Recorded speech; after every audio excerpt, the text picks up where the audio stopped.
Hi, I'm Jacqueline Snyder, and this is the Product Boss Podcast. I've helped launch and grow thousands of product-based businesses, even one of my own. And over the last 20 years, I've seen behind the scenes of businesses just like yours. Whether they are makers, manufacturers, artists, or food and beverage businesses, I have spent so many hours studying it all. I've discovered what makes them successful, what mistakes they could have avoided, how did they turn their ideas into a successful business, and what are the strategies that they have used to make more sales and be discovered by more customers. And this is what this show is all about. Whether you're just starting out or you're looking to become $1 million product boss, I'm here to give you the permission to chase your dreams, no matter how big or small. All you need is the right mindset, a little courage, strategy, and support, and you too can be the next $1 million product boss. Let's do this.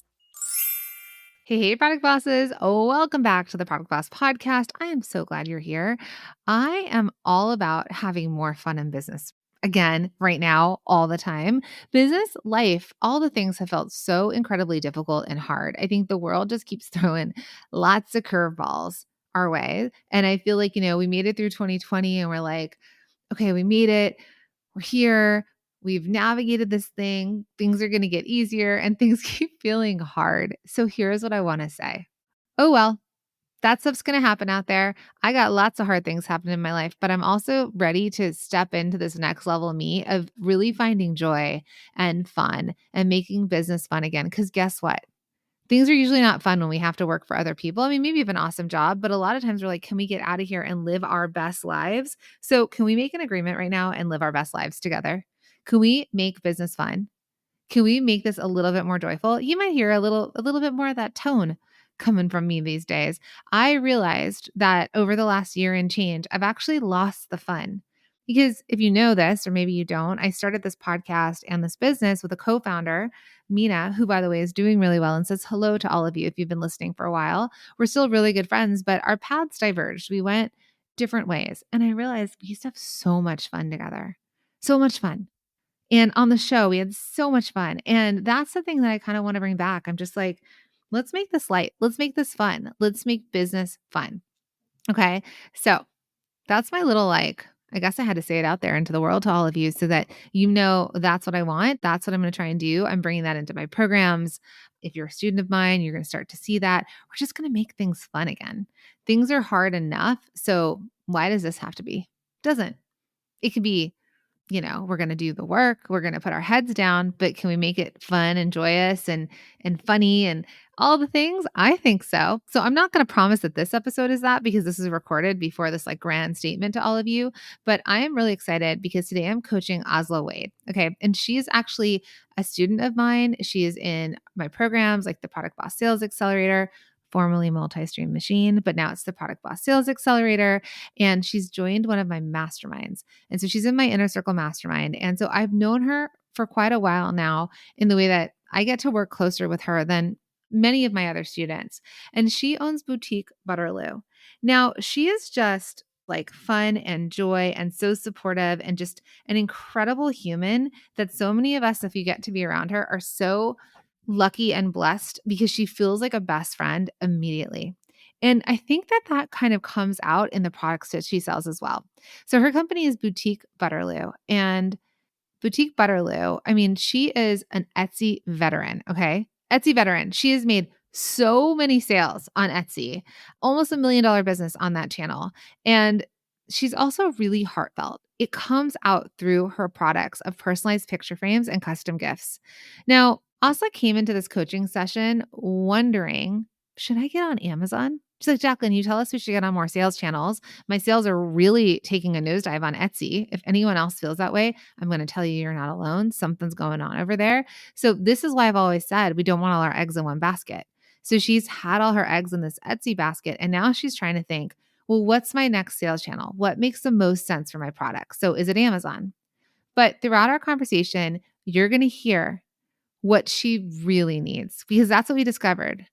What she really needs. It may or may not be what she thinks it is.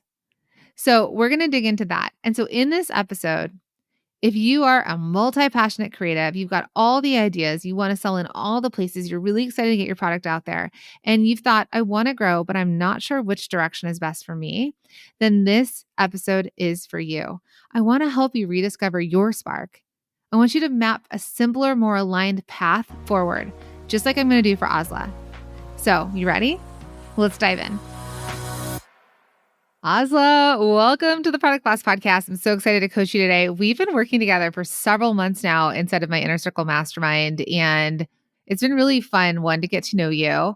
Two, I get to hug you in a couple days because you're coming to my house for a retreat for the mastermind, and also just seeing how you've really thought about your business and shifted your business and what you've been doing. So I'd love for you to just share a little bit from your words what you sell and where you sell it. Sure. Right now, I'm selling only on Etsy, and I make personalized picture frames and other meaningful gifts. They're completely custom, including all the text, the colors, and everything. I've been on Etsy for about 10 years now. And through finding your program and through your coaching, I'm now learning to sell and getting ready to set up to sell on a couple of other platforms as well. And just did my first in-person market with another masterminder. And that was amazing. The first one in 10 years. So that was Oh my awesome. goodness.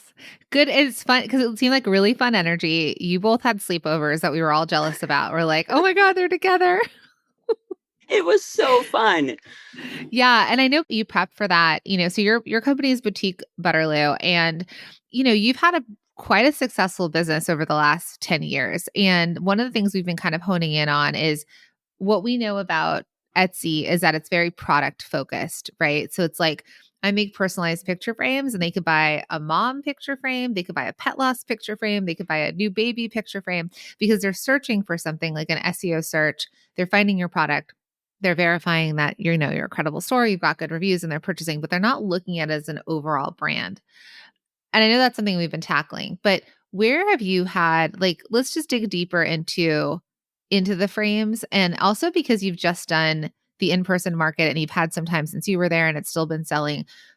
What was selling well, and what do you feel like you want to move into selling more of, building your brand off of Etsy? The toughest challenge for me has been thinking of my business as a brand because Mm. you're right. I'm used to selling just single products. Like a fun quote will come along and I'll make a frame and sell it. So it's been hard to find out what I do and who my clients really are because I feel like they can be anyone and everyone. So what I got feedback on at the in-person market was a lot of the pet frames, which are some of the Etsy bestsellers. And I have two Etsy shops, and one of them is an Etsy bestseller for pet loss frame.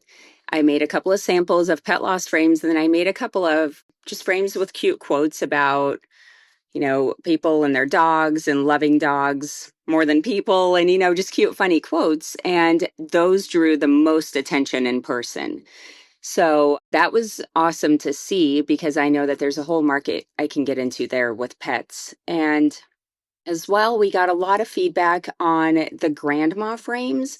What was interesting, though, was that the grandmas themselves were looking at the frames and looking to purchase it for themselves. So right now on Etsy, I sell them, from the mom giving a picture to the grandma with a picture of like her young baby in it. So it was interesting to see it from a different marketing angle as well. Yeah, that makes a lot of sense. Yeah, I think when you're shopping, I think there's a time when you buy those things for them when it's a holiday, right? Like I'd buy the grandmas or the great grandmas stuff at holiday times. If you have nothing else to give them, or you're thinking that that's, a good Mother's Day gift, that kind of thing. I was really excited. I know you and I have talked about this, but we call my grandma Gigi as a great grandma. And so last year I saw a lot of product around Mother's Day that was using the word Gigi, which I was like, I thought we were special. We weren't so special. But I was able to find stuff that was saying her name the way we say it instead of just like great grandma.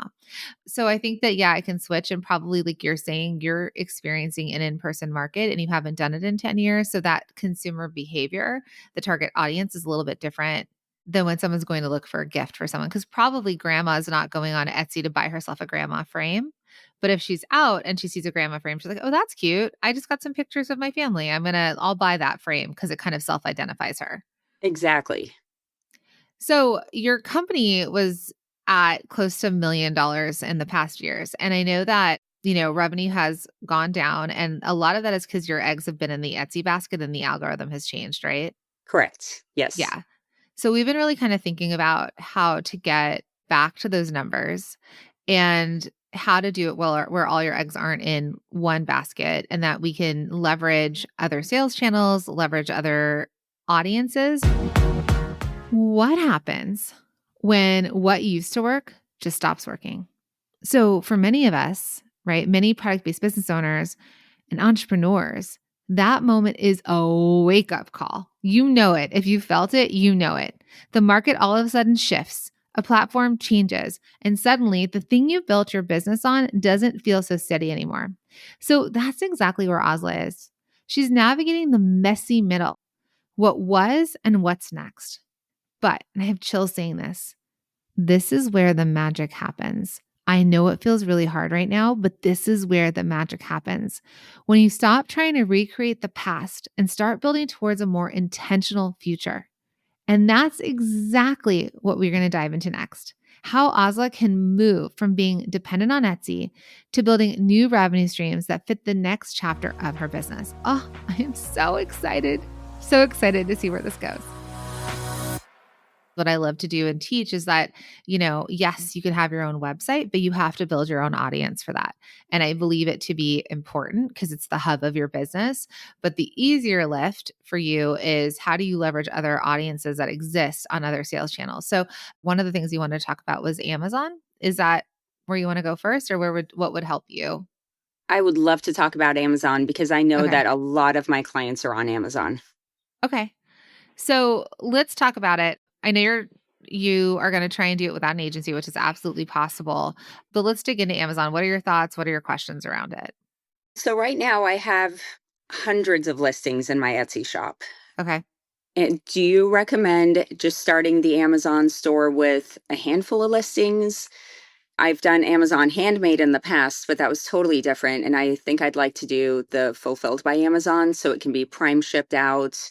I'd love to talk about just how to even find out what would be a good bestseller on Amazon, because I made and brought a bunch of my Etsy bestsellers to the in-person show and didn't sell any of those.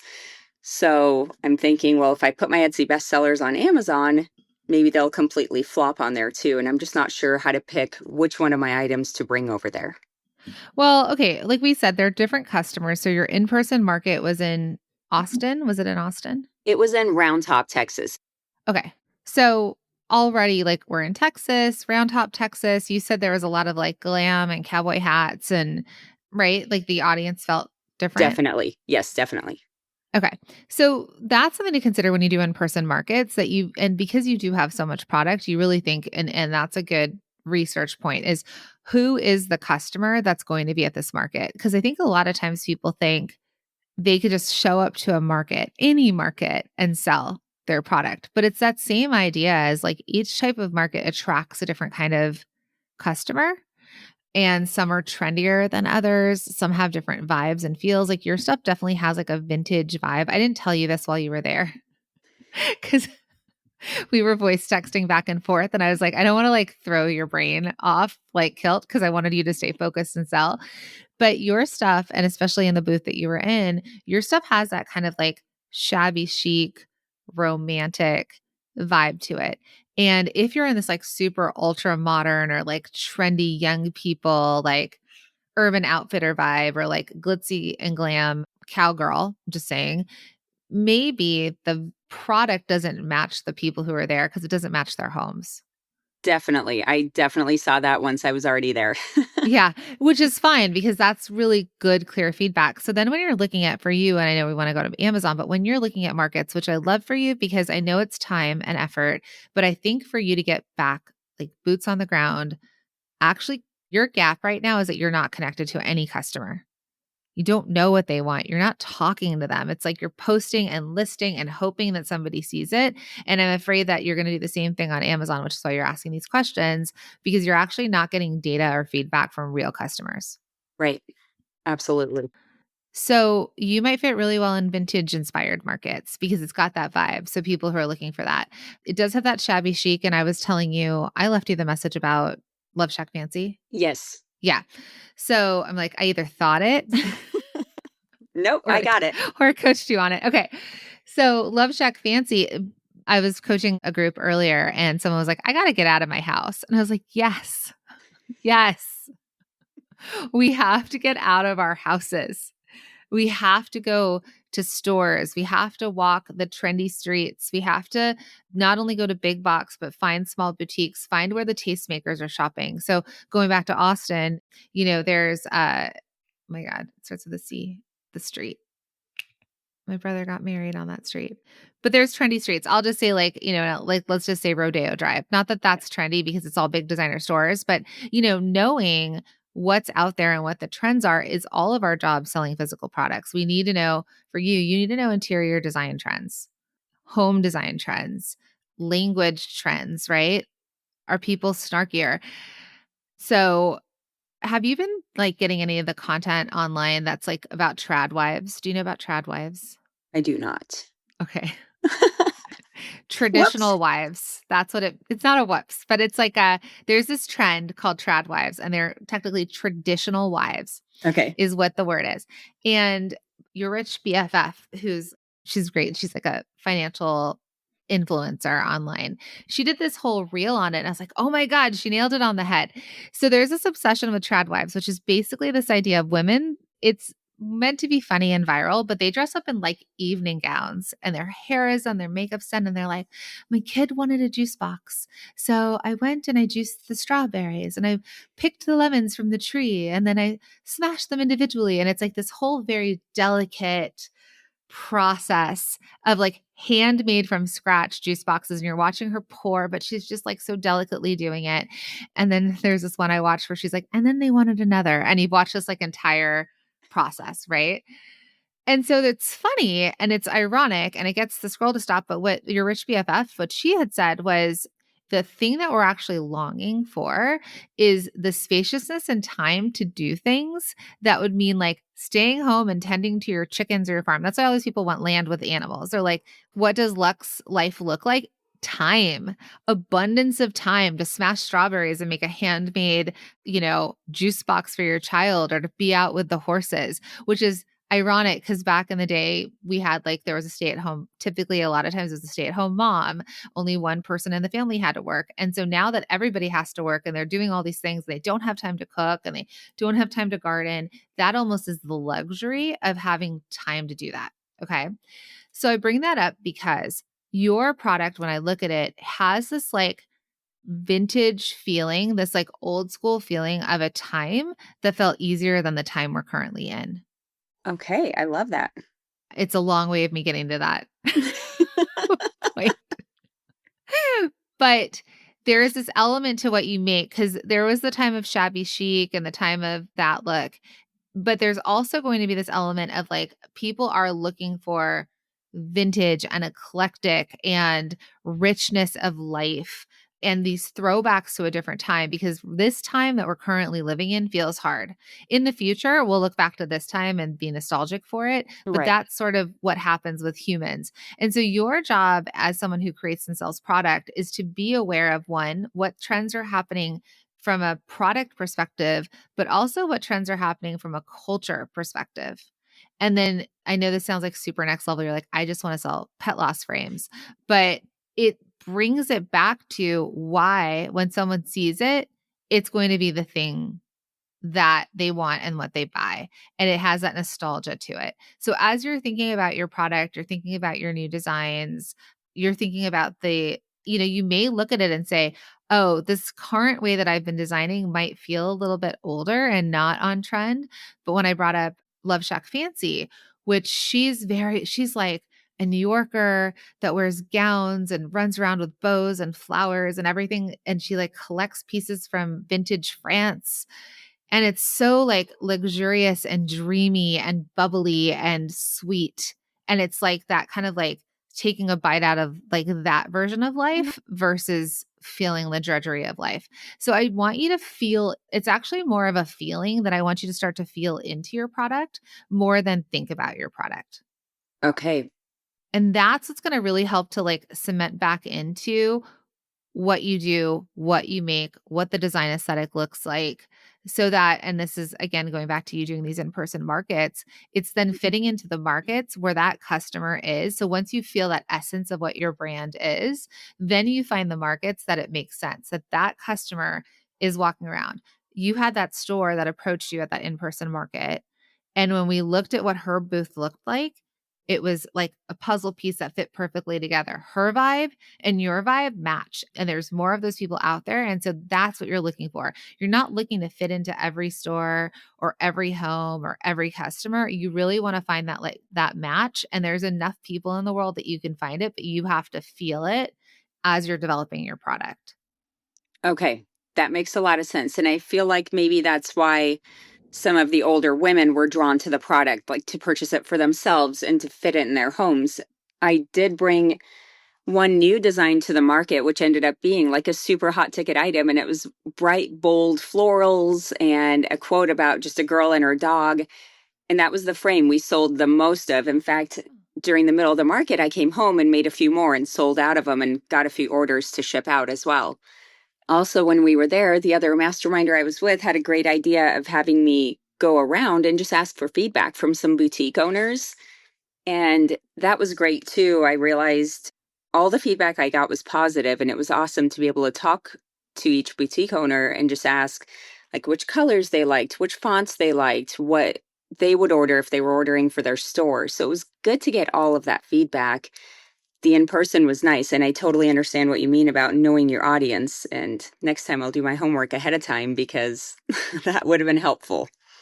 Yeah. So yes, and right, like this is a perfectly planned. It's not a mistake. It was perfect. It got you out of the house. You got to be with somebody. Like you got to explore. You got to talk. That's what I'm saying. Like the disconnect for you is the disconnect from the humans you're serving. So you're such a heart-centered person, and the things that you come up with, the ideas that you messaged me about are so heart-centered and loving, and that's what comes across in your frames too. It's like the love that's captured in these words around this picture, that's a special moment in time for people. But you're coming up with these ideas in your house, and maybe you're bouncing them off your husband, and he's like, I don't know, Asla, like you do you. I don't know what his response is, but I think the more you can get out, the more you can get in front of people, the more you can shop, the more you can be aware of the homes and the people in those homes that these frames would live with. That's where it's going to keep you attuned to the design aesthetic, the messaging, and potentially an update to the designs. Listen, your customers will always tell you what's working if you're willing to listen. So Asla discovered that this at her first in-person market in 10 years. And it wasn't the products she expected to sell.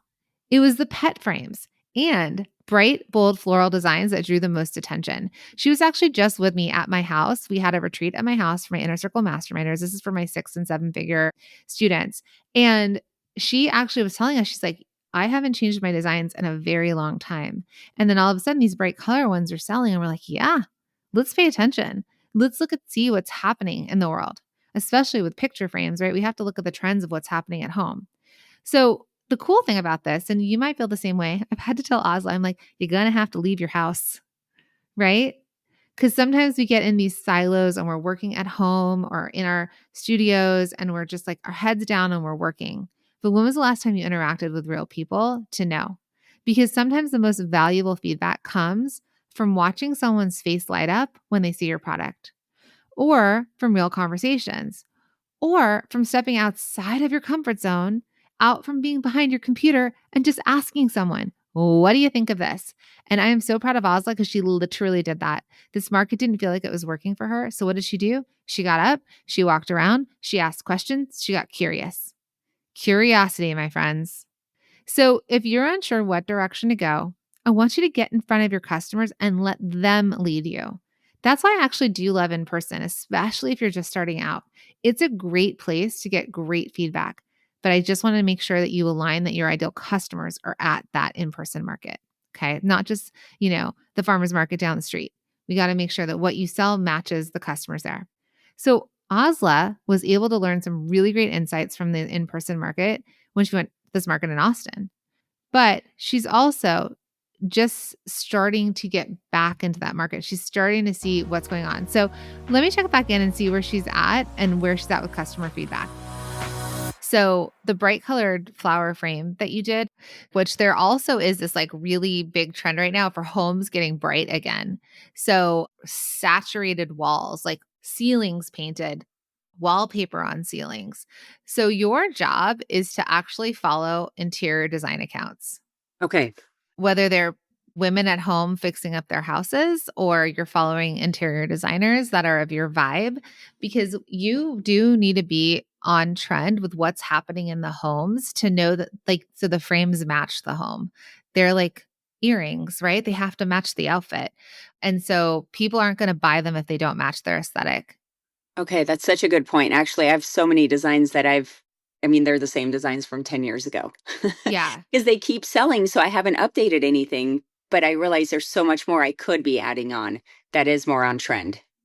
Not only adding on, but also taking away Okay. or a variation of it. So you could test if this frame did really well in this old design.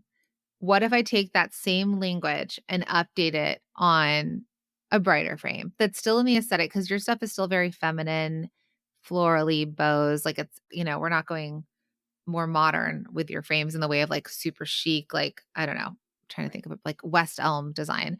So it's just kind of looking at who she is. I'm going to say she because she's probably the buyer majority of the time, and how her style is evolving and changing, and what her vibe looks like in her house. Okay. Makes sense. Okay. I did get some feedback too that people were purchasing these for their daughters, like dorm rooms. Mm-hmm. So, So that's why I told you go look at the Love Shack Fancy, because yes. they were basically, this is the genius marketing there. They're going for the college dorm rooms and sorority houses, and they're doing makeovers.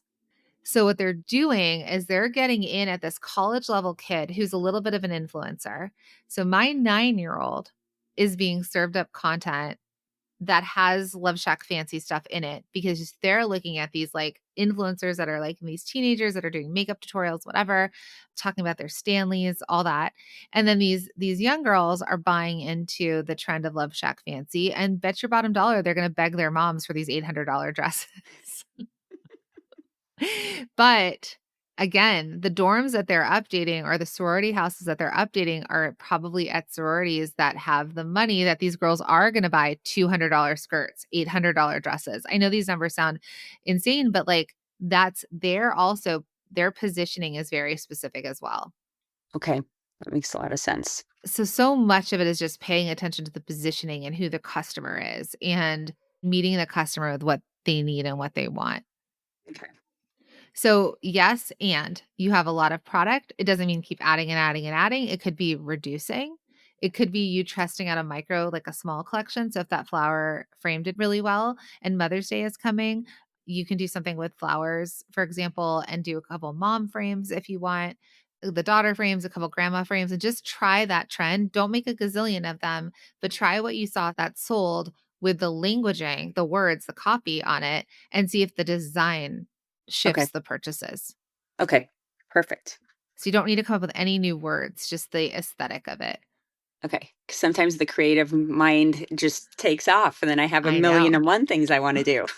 which is why you have me. And then I try and rein you That's back right. in. I'm like, reap, reap, reap. It's like, come back.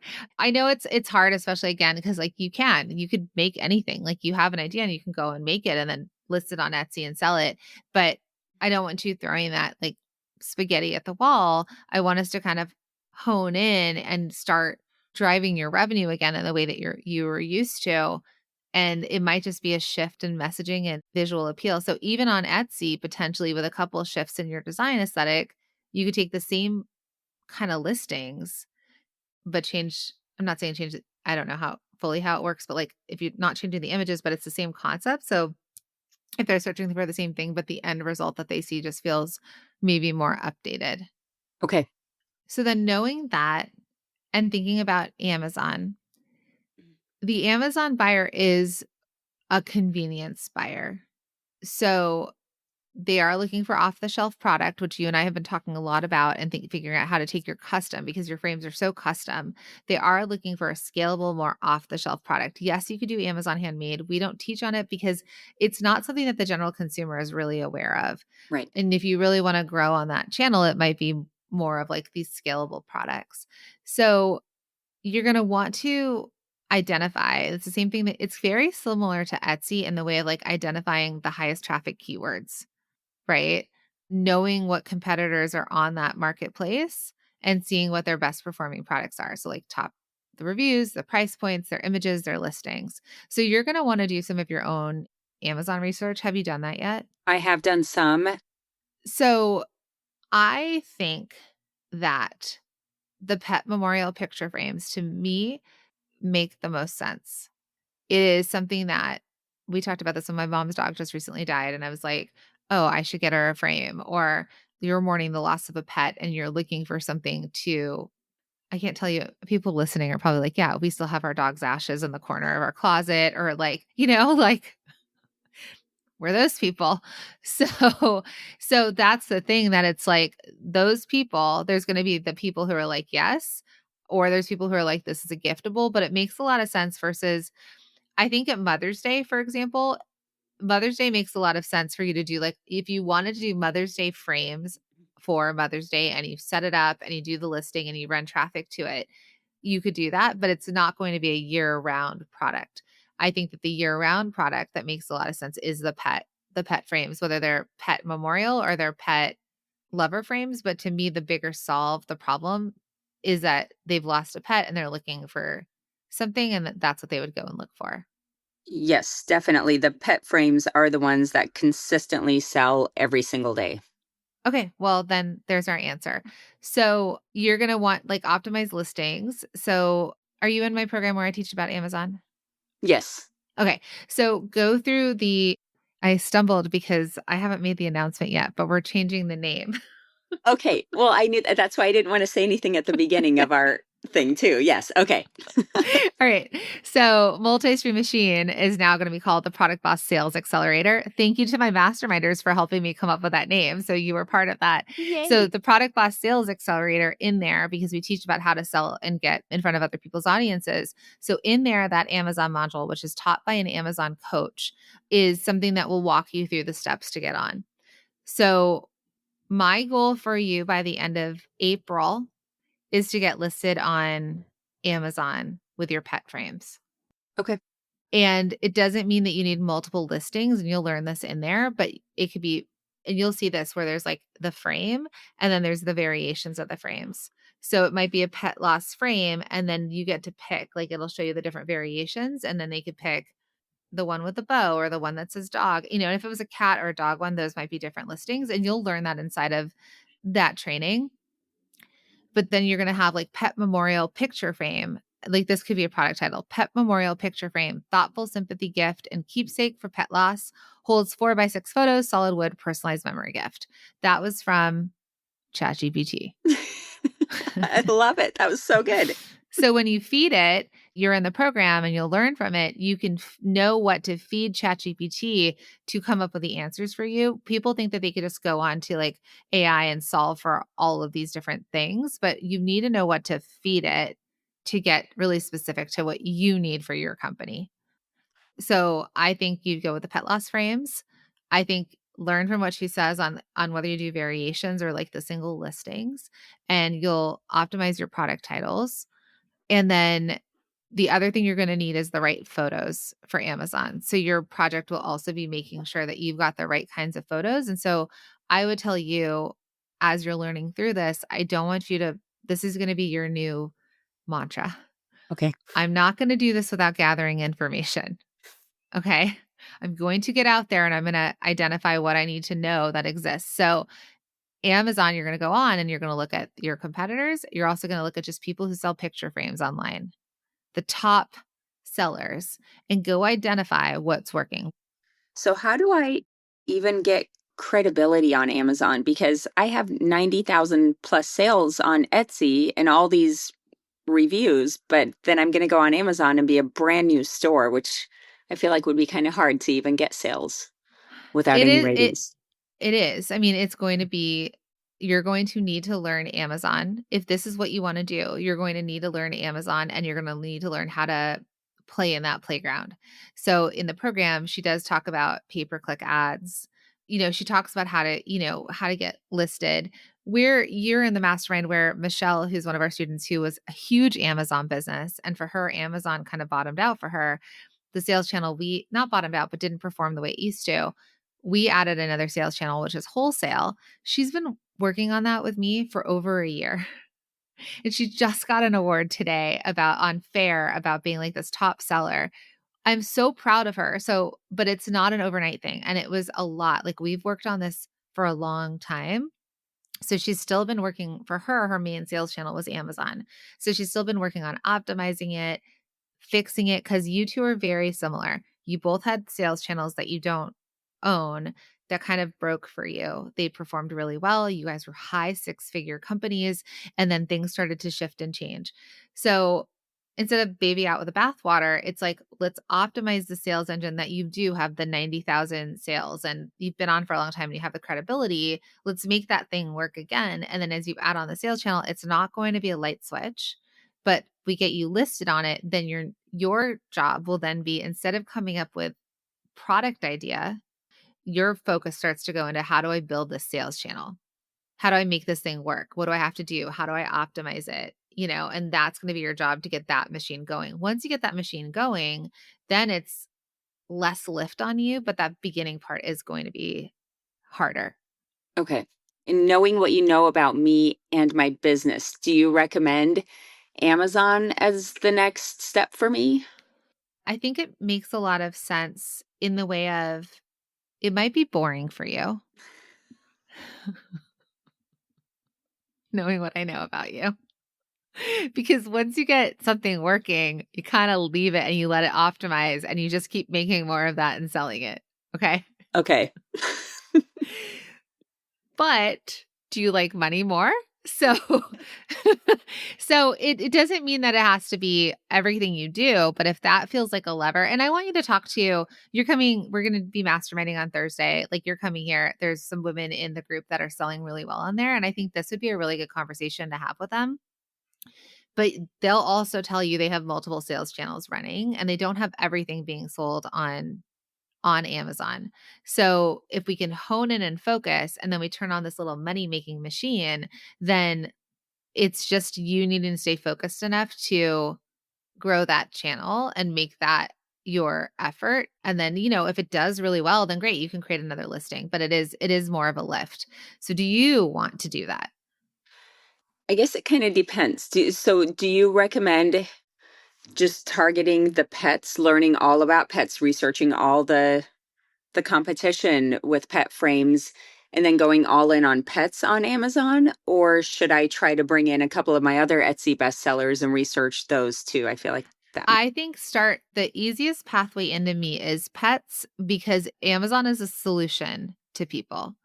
So again, your other ones that do really well, like mom-daughter frames, grandma frames, aunt frames, all that, they're just going to be searched less year-round, is Got what it. I feel. I don't know Okay. this from a data perspective, but that's what I feel. So the thing that to me seems more evergreen. So if we think about this as a sales channel or a sales funnel, an evergreen version of that for you, evergreen means that it can sell all year round and that you just have to fulfill product, make sure the listings are correct, play with your ads or pay-per-click ads if you decide to do that, which is usually recommended for Amazon. And then you just keep fulfilling. Then if you see that you start to learn it, there might be another idea. Like, it might be like, not that you want to get into this, but like babies first, that can sell all year. Right. And Okay. then I have had we had someone on the podcast once where he literally created a Mother's Day gift box. He knew how to do Amazon. So at Mother's Day, he just created this gift box and made $80,000 just on one product that he had listed that sold at Mother's Day, and then wasn't really a product. There is like, I love you, mom, and stuff like that. And so it stayed, but that was where he wanted to make the money. So he like got in and kind of got out. It's a different play than what we teach. Okay. Oh, it's awesome. So if it doesn't resonate with you, if it doesn't feel good in your body, you're not going to stick to it. So if this feels making you feel a little dead inside, then we can also come up with another plan. The thought of like sitting in front of a computer all day and just researching keywords and playing around with that. Yeah, I mean, creating is more fun. But again, I feel like I'm recreating my business from the ground up. So these are all things I do want to be a part of. We've talked about wholesale and you Yes. started thinking about that. So and then you've come to Amazon. So when we think about there's in-person markets, which are a bigger Mhm. lift of your time, but you're out with people.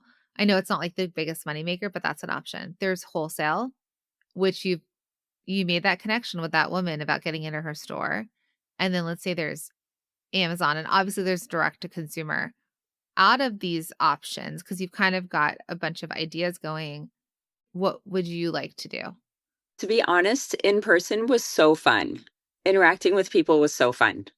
Yeah. So I think with it being springtime, like maybe doing a couple more pop-ups locally, like in the Woodlands area or something, might be just neat to connect with some people and get a little more in-person feedback and then do a fall market.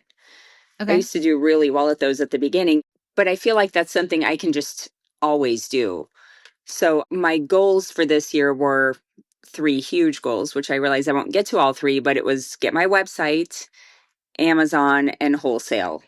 And I need to just pick one and really hone in on it so that I don't get distracted by the next shiny object. Okay. So if you're coaching you, we know each other pretty well. P.S. I cried to my husband this weekend after going to the Garden State 20-year reunion concert that I'm not meant to sit in front of my computer. I was crying. I was like, I don't know where my life has gone. I'm a designer. Why am I building slides? But like, that's the thing, right? Like, I think so. You said, I don't know that I'm meant to sit in front of my computer. I'm not meant to sit in front of my computer either. That's not, this business was built with a co-founder, and you guys are seeing shifts and changes at the Product Boss because Mhm. now that I'm at the helm, it's like, what feels good to me and my body? I love being around people, which is why I'm having these events and people come to my house and coaching. And I've built more coaching into my programs, right? Because I am not meant to not talk to people. I know that other people are like, I talk and then they lay down. Trust me, I'm hosting this event at my house for 2 days. I could go home and then record like 7 podcasts that night because I'll be so jazzed. Wow. Other people are like, I gotta lay down and nobody talk to me. And I'm like, no, my cup is full. So if we're operating against what's normal flow for us and what normally like attracts us, that's when I set the dead inside. It's like, because it doesn't light our life's purpose. Can we just all normalize not doing it all? Can we? All right, let's just normalize not doing it all. When you're a creative entrepreneur, it's easy to feel like you need to be on every platform. Am I right? But here's the truth. Success doesn't come from doing more. It comes from doing the right things. We literally just talked about this in my Seen and Sold bootcamp. We're like, it's not about doing more. It's not about making more. It's about leaning into doing the right things, the ones that align with how you actually want to spend your time. So for Asla, Amazon sounded like the next step for her until she realized it didn't light her up. It was real human connection. Being at an event, seeing someone laugh at her frame, talking to a boutique owner, getting feedback in real time. That joy, that energy, it's not just a feeling, it's a direction. So if you're unsure of your next step, start with this question. What if joy was your strategy? Not hustle, not burnout, just joy. What makes you come alive in your business? You, my friend. What makes you come alive in your business? Because joy isn't just nice to have, it's often the clearest signal of where to go next. And yes, Asla has goals for her business, which at times may require the less fun jobs like sitting down in front of a computer. Okay. Building a spreadsheet. I know a lot of us are like, never. But as her coach, I'm going to help guide her to find solutions that move her towards her goals while keeping the joy in the forefront. All right. Because that's my goal. And I hope that's her goal too. So let's see how.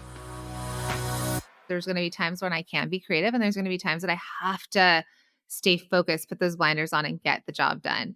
So you love in person. And then where are you at with your website?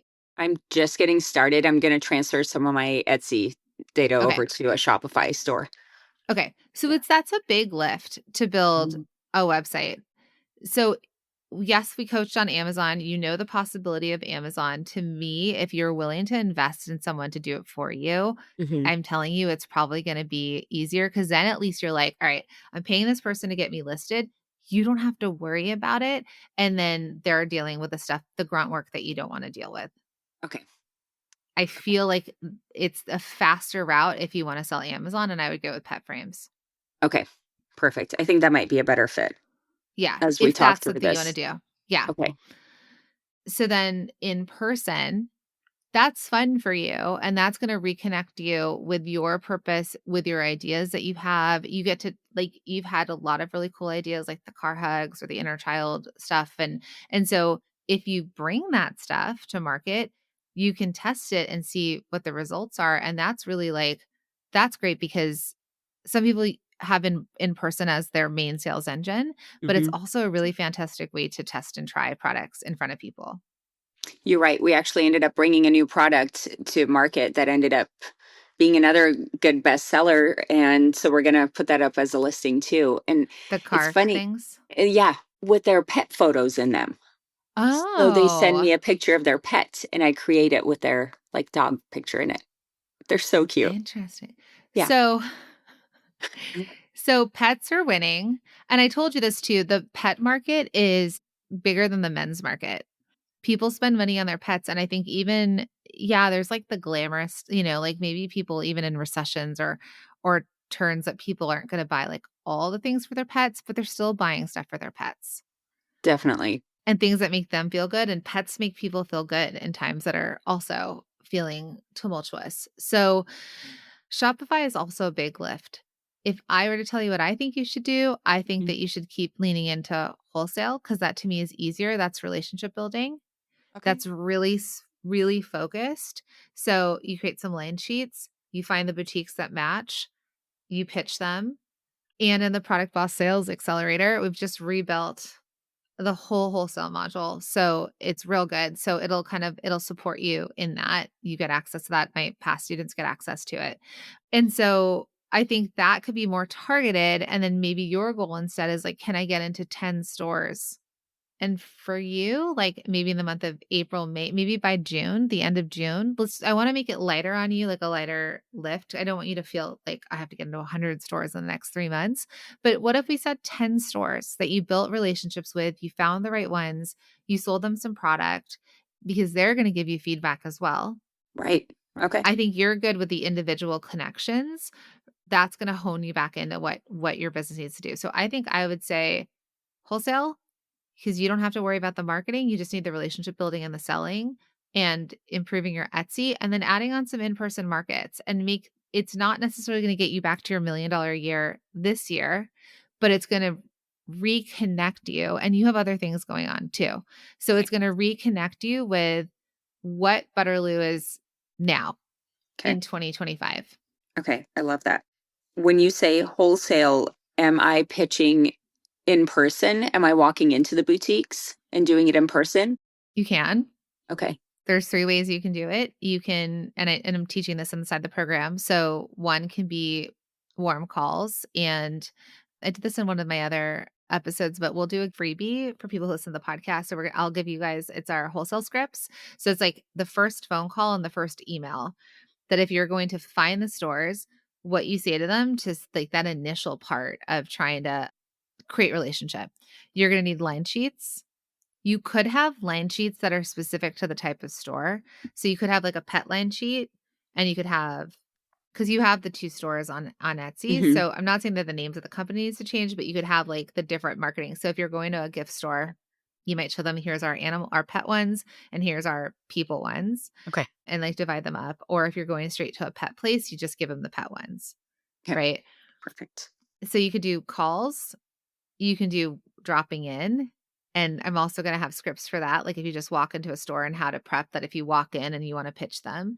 And then the other way that a lot of people are doing are fair, but the thing with fair is that it's kind of like you're waiting for them to find you, and I don't want you waiting for anyone. If you wanna use it to transact, you can. If you get on there and you wanna get listed, great, but I would rather you do active outreach to get into retailers right now through wholesale than you spending all your time trying to think again, how do I get a listing optimized on a platform I don't own that's flooded with so many other people anyways. Right. Okay. I like that plan. And you started it. So follow up. Have you followed up Yeah. with the lady you met in person? Yes. Yes. Okay. What's happening with that? We're going to reconnect in the middle of April after the Okay. show. Okay, great. So your other thoughts are, what's your opening order going to be? Like, what's the minimum that she should buy? You're not going to sell one frame per design. You should be selling multiples per design. Okay. So it's not like, oh, you could pick 5 frames and that's my wholesale order. It's like, you can look into this by seeing like how other frame companies might be selling. You could reach out in the communities. You could say, hey, anyone here has a retail store. Have you bought frames? How do you buy frames from bigger companies? Do they sell in packs of 4? Do they sell in packs of 6? And so it'd be like, let's say I bought, I don't know, I'm a dog and my mom loves me. I don't know. I just made that up. But like this one frame that says, I'm a dog and my mom loves me, and it comes in a white frame with a bow on it. I would have to buy 4 of those. And then I'd have to buy 4 of another frame and 4 of another frame. Because one doesn't make sense. If they sell it, how do they ever know if it's a bestseller? Right. Okay. And if someone saw it and they come back, so they do want to have multiples of product. And so you're going to want line sheets, and you're going to want to know what your minimum opening order is and your minimum amount per SKU to sell. And then that's what I want you to be ready for when you approach her again in April. And another really good thing that you could do is you can create a starter pack, like basically like, oh, you love the pet frames. This is a great introductory like pack that they buy from you. Maybe it's valued at $300, maybe it's $500. And it's like 6 of your best-selling frames and 4 of each, right? So now they're getting 24 pieces in that first order, and it equals certain thing. We really just want them to say yes. And they might not even know what's going to sell, but you've got data. You've got 90,000 sales. So you're like, this sells all day, every day. Here you go. Right. That's what they want you to tell them. Okay.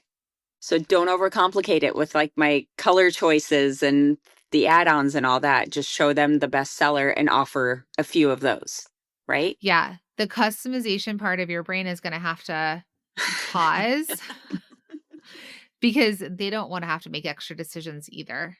So, of course, there could be variations. Like when I sold bathing suits or a t-shirt or whatever, some of my product was like, it's available in 4 colors. Which color do you want? But your stuff, I think to start, like, just take the best version that sells and just have that as the one option for the one print. They can't Okay. even think through, Okay. well, should it be in pink? Should it be in blue? Like, just make it something that makes sense. Okay. Got it. So, in recap from what I coached you on, from your words, what do you think your plan is? I think my plan is to pursue wholesale and find some more in-person events to attend. Just schedule some of those out. I thought I was antisocial, but it turns out I actually really liked being out there with people and interacting with them. And I didn't feel like I was tired at the end of the day, but I didn't feel exhausted. So maybe I've changed in the last 10 years, but it was great. So I think definitely wholesale and in person and optimizing what I have on Etsy right now. Okay. Yeah. Yeah. And keep it simple. You have the group to get feedback from. You got the support of how to build that channel, whether it was Amazon or wholesale. You got that inside of the Product Boss Sales Accelerator. So that's the plus, right? Like you can go tap into the how, the strategy, or the like, how do I get this listed? And then you're going to work on honing it in and making it simple. And I want you to just ask yourself every time that you're making this decision, how can I make this simpler? How can I simplify this? I told my team that yesterday. I was like, you guys, I overcomplicate everything. If you see me overcomplicating, come to me and say, Jacqueline, you need to make this simpler. So the team in your head needs to say, Asla, how do I make this simpler? You're overcomplicating. What's the simplest way of doing this? Because the simplicity will sell. They don't need all the variations. And I'm excited to see what you do. And we worked through, like I coached you all on Amazon enough for you to be like, I don't want to do that myself. I know. I'm so sorry. No, but that was good, right? I was like, I saw your body language. I was like, I don't know that this is really what you want to do. But at least you know what would go into it so that you could make the decision if it's something you want to do now, or you'll kick the can down the road and you do it maybe in the future. You have someone else do it for you. You never do it. Like that's the beautiful thing about how I teach is this, there's so many different ways that you can build your business, and then you pick what works best for you. Yeah, I love that. And just talking through it with you was so helpful because it totally changed my focus and talking through the process helped me realize that probably wouldn't have been the best fit, at Okay. least right now. So Yeah. yeah, that was perfect. Perfect. Thank you. Okay. So if people want to buy from you and support you, and I think right now it's on Etsy and Instagram, how can they connect with you and That's buy from correct. you? It's Butterloo, BUTTERLU.etsy.com is the website. And then on Instagram, I'm Boutique Butterloo. Awesome. And we'll link everything in the show Thank you. notes. Thank you. In this episode, Asli came in thinking Amazon might be her next big move. But what she discovered was something even more powerful: clarity. She realized that success doesn't have to mean doing it all. For her, it means getting back in front of her customers, reconnecting with her creative spark, and leaning into what feels joyful, like in-person markets and building relationships through wholesale. So, my friends, if you are in a season of decision making, here is your reminder. You don't have to chase every opportunity. You just need to follow the one that aligns with you, who you are, and how you want to show up. So, don't forget to support Asli. Follow her. Click the link in the show notes. You can follow her and shop her store. And also, I'm giving away my wholesale freebie scripts. I promise them up front. I'm giving them to you here, okay? So if you click the link in the show notes, you can grab those wholesale freebie scripts, or just DM me the word wholesale on Instagram and I will send you the scripts. All right, my friends, thanks for listening, and I will catch you in the next episode. And remember, let's bring joy back into business.